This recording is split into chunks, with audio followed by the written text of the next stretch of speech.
नमस्कार, आप देख रहे हैं परफेक्ट मिशन लाइव और मैं हूं आपके साथ ज्योतिका। आइए रुक करते हैं खबर की ओर। राजेंद्र सिंह एकेडमी में गणतंत्र दिवस की तैयारियां चरम पर। देशभक्ति से सराबोर माहौल, सांस्कृतिक प्रस्तुतियों को दिया जा रहा अंतिम रूप।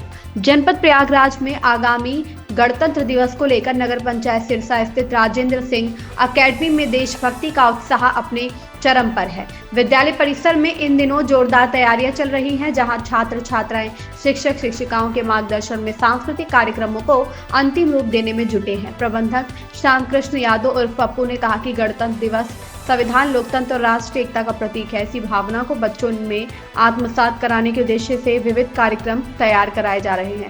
नगर पंचायत अध्यक्ष पूर्णनगर ने विद्यालय पहुंचकर तैयारियों का जायजा लिया और बच्चों का उत्साहवर्धन करते हुए कहा कि ऐसे आयोजन देशभक्ति, अनुशासन और सामाजिक जिम्मेदारी का भाव मजबूत करते हैं। प्रधानाचार्य रामराज पटेल के निर्देशन में छात्र छात्राएं देशभक्ति गीत, नृत्य और नाट्य प्रस्तुतियों की रिहर्सल कर रहे हैं। साथ ही उन्होंने राष्ट्रीय ध्वज, संविधान और स्वतंत्रता सेनानियों के बलिदान का महत्व भी बताया जा रहा है। विद्यालय में प्रतिदिन हो रही रिहर्सल ने माहौल को देश प्रेम से ओतप्रोत कर दिया है और आयोजन को भव्य व गरिमामय बनाने की तैयारियां अंतिम चरण में पहुंच चुकी है।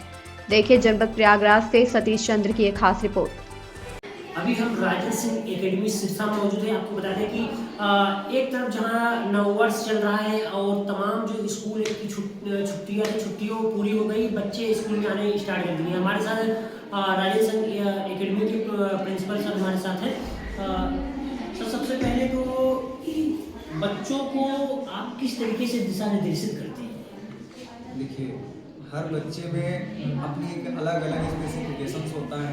तो यहाँ पर बच्चों को केवल रट्टा मार वाली विद्या हम नहीं सिखाते। जी। यहाँ जितनी भी चीज़ें हम बच्चों को सिखाते हैं वो छोटे बच्चों को तो स्पेशली एक क्लास में 2 टीचर देते हैं और उसके अलावा उनको खेल खेल में सिखाना किसी भी चीज़ को, जैसे कि डेली हैबिटेड चीज़ें हैं, हैबिटेट्स हैं, तो उनको हम चाहते हैं कि बच्चे कर करके गेम टाइप से सीखें। और हम हर क्लास में हमारे सीसीटीवी कैमरा वगैरह लगाए हैं और हमने जो है टीवी भी लगवाया हुआ है। तो कुछ ऐसी भी चीज़ें होती हैं जो उनको दिखा करके थोड़ा सा उनके अंदर इंटरेस्ट क्रिएट किया जाता है। देखा जाए कि जब से आपका एकेडमी चल रही है तब से छात्र जो है उनको डिजिटलाइज जोड़ने का प्रयास कर रहे हैं, कंप्यूटराइज बहुत और इंग्लिश जो है आप ज़्यादा फोकस कर रहे हैं। क्या क्या करेंगे बच्चों से? सर, और my school is situated in the rural area. That's why I'm using Hindi language, but mostly I try to do my all students should know and can speak English. yeah.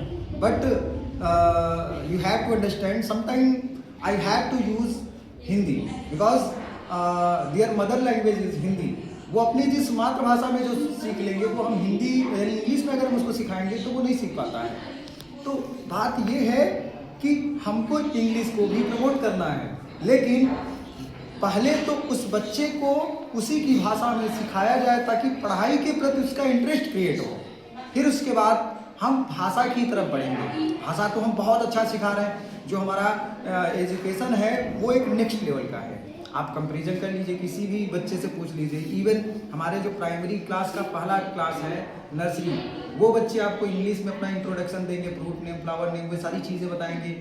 लेकिन उनको पढ़ाई का जो तरीका है, digitalisation जैसे आप बोल रहे हैं, हमने 2-3 क्लास में जो है प्रोजेक्टर की व्यवस्था की है। जी। और 2-3 क्लास में हमने जो है टीवी लगवाया हुआ है, यानी नर्सरी, LKG, UKG सारे सेक्शन, सारे क्लास में टीवी लगी हुई है। और बड़ी क्लासेस में जैसे कि साइंस वगैरह को सारी चीज़ें बोर्ड पे नहीं पढ़ाई जा सकती। तो कुछ ऐसी चीज़ें होती हैं जिनको हम डिजिटली जो है उनको अगर दिखाया जाए, जैसे मान लीजिए हार्ट है, तो हार्ट कैसे काम करता है, तो मान लीजिए उसके कितने चेंबर हैं, कौन सा चेंबर कौन सा कार्य करता है, किडनी कैसे उसको ब्लड को प्यूरिफाई करता है, या तो ये समझिए कि लंग्स में किस लंग्स का काम क्या होता है, कहाँ एयर गया और किधर ऑक्सीजन मिक्स हो रहा है, किधर एनर्जी बाकी चीज़ें जो है मिक्स हो रही। ये सारी चीज़ें जब बच्चों को हम विजुलाइज कराते हैं, जब दिखाते हैं, तो उनको और इंटरेस्ट और ज़्यादा अंडरस्टैंडिंग आती है। आप स्पोकन के साथ क्या संस्कृत भाषा पर भी गौर किया जाता है? जी, हमारे यहाँ संस्कृत की बुकें चलती हैं, आप देख सकते हैं। और ये नहीं कि अच्छे से अच्छी प्रकाशन की और कम से कम प्राइस में जो है हम जो है बच्चों को संस्कृत सिखा रहे हैं। क्योंकि आज के दौर में देखा जाए जो नए स्टूडेंट आ रहे हैं वो कहीं ना कहीं संस्कृत भाषा जो है और हिंदी भाषा से दूरी बना रहे हैं, इंग्लिश को अपना लैंग्वेज को बना रहे हैं, आदी हो रहे हैं हम कह सकते हैं। तो किस तरह ये सब दिखते हैं, क्या देखिए हम सनातन संस्कृति को जानने वाले और सनातन धर्म को मानने वाले लोग हैं। तो देखिए, अगर आप अपने मूल से जुड़े रहेंगे तो आपका पतन नहीं होगा। तो हमने इसके लिए हिंदी शिक्षक की व्यवस्था अलग की और इंग्लिश की अलग है। उसी प्रकार हमने एक संस्कृत शिक्षक को भी रखा हुआ है और हम क्लास 1 से संस्कृत लगाए हुए हैं ताकि बच्चे उसको पढ़ें। और हमने जैसा कि आपको बताया कि ये ऐसी चीज़ें नहीं है कि उनको रट्टा मार सिखाया जाए। जैसे श्लोक वगैरह ऐसा है कि श्लोक को जब आप सुनिए तो वो अंदर तक जाए, और जब वो एक बार आप सुनेंगे और टीचर जब आप गा के सुनाता है उन श्लोक को या उन कविताओं को, तो बच्चे में एक अलग लेवल का जो इंटरेस्ट क्रिएट होता है और इन सब चीज़ों से जो है वो और ज़्यादा उसमें सीखने में जो है अपनी रुचि को दिखाता है। और संस्कृत जैसे कि सुबह बच्चे यहाँ से जाते हैं, क्लास शुरू करने से पहले संस्कृत का मंत्र होता है, लंच होता है मध्याह्न में तो भोजन करने से पहले भोजन मंत्र होता है, और जब छुट्टी होती है तो छुट्टी से निकलने के पहले संस्कृत मंत्र का जो है वो जाप होता है। उसके बाद बच्चे जो है अपने क्लास को छोड़ते हैं। जी बिल्कुल। और भी विद्यार्थी जो आपको सर जी आपके स्कूल में जैसे कंप्यूटर आज क्या मूलभूत व्यवस्थाएं हैं विद्यार्थियों के लिए? विद्यार्थियों के लिए व्यवस्थाएं देखिए, जो हमारा ग्राउंड है उसमें ग्राउंड से ही हम शुरू करते हैं। जी। तो ग्राउंड में हमने इंटरलॉकिंग कुछ कराया हुआ है, कुछ में यानी कि सॉइल है, कुछ मिट्टी वाला है, कुछ उसका है। और दूसरी चीज़ जब आप चलते हैं हर क्लास में जो नीचे की जितनी भी क्लासेस हैं जिसमें छोटे बच्चे बैठते हैं तो उनमें मैं एक बच्चे के लिए एक चेयर यानी एक बच्चे के लिए एक चेयर की व्यवस्था किया हूँ। और उसके नीचे मैंने जो है मैट लगवाया हुआ है, और मैट भी एक स्पेशल तरीके से लगाया है कि ताकि उन पे बच्चे गिरे तो उनको चोट ना आए। उसके नीचे मतलब स्पेशल तरीके से 2-3 लेयर चीज़ें बनी हैं, जैसे कि हमने सैंड डलवाया है, सैंड के बाद नेट है, नेट के बाद 2-2 मैट है ताकि बच्चे उस पर गिरे तो उनको चोट ना आए। और जैसे किंडरगार्टन है, हमारे स्कूल में किंडरगार्टन भी है, तो हमने किंडरगार्टन लोग आउटसाइड बनवाते हैं क्लास के। मेरे जो क्लासरूम है वो काफ़ी वाइडली हैं, तो काफ़ी बड़े हैं, चौड़े हैं, तो हम अंदर ही हर मीन्स नर्सरी क्लासेस में हर क्लास में जो है किंडरगार्टन अंदर से ही बनवा दिए हैं।